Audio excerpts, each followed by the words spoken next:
My name's Ben Griffiths. I'm the She and Operations Director for the Rye Group. Today we're at the Galleries shopping centre in Aldershot. It's been out of service for a number of years and this is a project that we are just getting started on. Well, it's multi-phase work, 4 phases. At the moment we are prioritising the isolation of the surfaces. We're trying to get the building safe before we start any of the soft strip works. We've got quite a large package of soft strip works. You can see that the shops have been vacated and left. After we soft stripped, we'll get on to the hard demolition and the remediation of the ground. Speaking to the local councillor, David Clifford, there has been an agreement to regenerate Aldershot. A number of the existing buildings are quite tired and it appears that there's going to be a large amount of mixed housing, commercial and a real redevelopment of the high street. We started working for Hill Partnerships as their demolition contractor. We are demolishing a number of old commercial units on Union Street. We're about 6 months into the project. We've got about 2 months left. The majority of the buildings are down and we're just crushing the horizons and again we'll get ready to form pile mats for the next stage of works.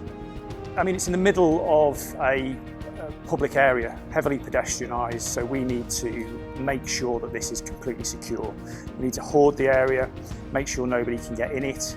We're going to make a lot of noise obviously, so we need to control that, minimise it where possible, but the nature of demolition unfortunately means there will be noise, so we'll have to monitor that. A lot of the building will become structurally unsafe as we go through the demolition, so we have to manage that process as we go. Keep people out, keep our workforce out wherever possible, so using exclusion zones, and just constantly monitor and adjust where we need to. On any project, the communication with the local stakeholders is key, and we do that. We invite the local stakeholders to meet with us.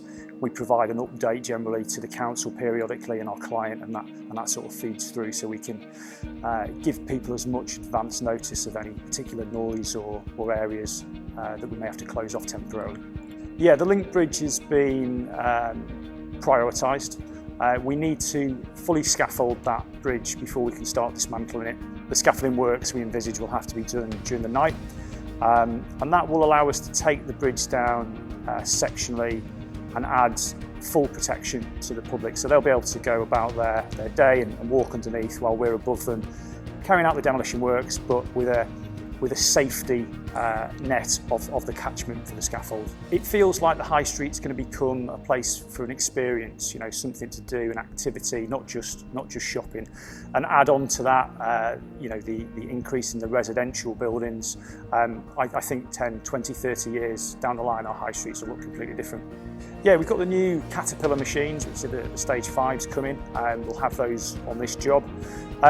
We could have quite a high number of operatives on this job at one time. It's a phased development as far as demolition is concerned. There's 4 phases, but we may come to the point where we're soft stripping on one, hard demo on the other, preparing the other. So, you know, we could have up to 30, 40 guys here at one time just on this project. We have various roles that can be outsourced to local labour, security, cleaning. We're trying really to get people involved in the demolition process if they've got the correct CPCS cards or MPAWs, and we can grab that talent and we can try and develop it. I mean, it's one of the requirements actually from the local council to develop is to have, in this area, I think it's 15% local labour, but we tend to beat that anyway. We tend to try and get sort of 20% of local labour where we can. The main shopping centre is the biggest phase of the demolition. It may take us a number of months to soft strip. Demolition, it could be 6 months plus, a lot of breaking out to do, a lot of scaffolding to go up. I talked about the public protection part earlier, so anywhere where we've got party walls, we need to scaffold to make sure that any demolition that happens and we get bits of horizon that fall, it's catched by the scaffold. So it's a lengthy process. We could be here for well over a year doing this work safely. We reuse everything really. The steel will go away, but the demolition horizons, as far as the concrete, will be crushed. We'll reuse that for the pile mats for the next building. All the timber will be recycled. So as far as sustainability goes, demolition and the way we do it here, it's about as sustainable as it can be. Yeah, that's our mission statement, and it's not just being sustainable in the way that we recycle the materials, but it's having a sustainable approach to the training, the people we hire, the longevity of their careers, and taking quite a holistic approach to the word or phrase or strapline sustainable. 5 pillars to our sustainable standard are health and safety, so that underpins everything we do. Environmental, again, we talked about sustainable standards, like environmental is a big part of that. Quality, the quality of the works that we do. The community, the people who live and work within the community. And people, the people who we work with, the people who work for us, and the people that we can develop with our training.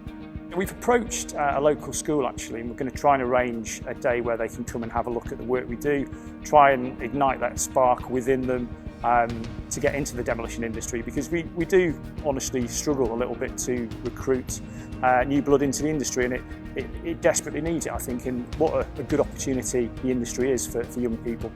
I actually came to Aldershot when I was in the army. I was here for a little while, probably about 20 years ago actually, but it sort of links in with part of the Rye sustainable standard. We try and recruit where possible ex-military, ex-offenders. Specifically with the ex-military, there's a whole load of transferable skills that they have.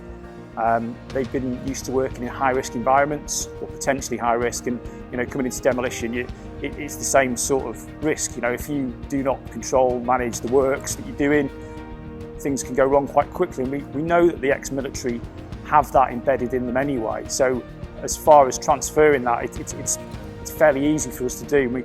We tend to get a good quality of person through from ex-forces, hard-working, dedicated, can turn up on time, all the stuff that we rely on in our industry.